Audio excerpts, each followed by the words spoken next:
Social মিডিয়াতে অন্যের জীবন দেখে আফসোস করার কিছু নাই। মানুষ সোশ্যাল মিডিয়াতে ওইটাই পোস্ট করে যেটা তার সবচেয়ে বেস্ট বা ভালোটা।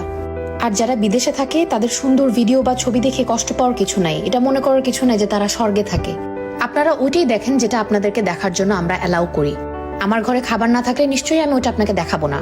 সারাদিন কাজ করার পর ক্ষুধা পেটে বাসায় আসার পর যখন কোনো খাবার থাকে না, রান্না করার পর আরো 2 ঘন্টা ওয়েট করতে হয় খাবারের জন্য, এই কষ্টটা শুধু তারাই বোঝে যারা বিদেশে থাকে। আর দেশে ওই প্রিন্সেসের জীবনটা ফেলে যখন মানুষ বিদেশে আসে তখনই বাস্তবতাটা হারে হারে টের পায়।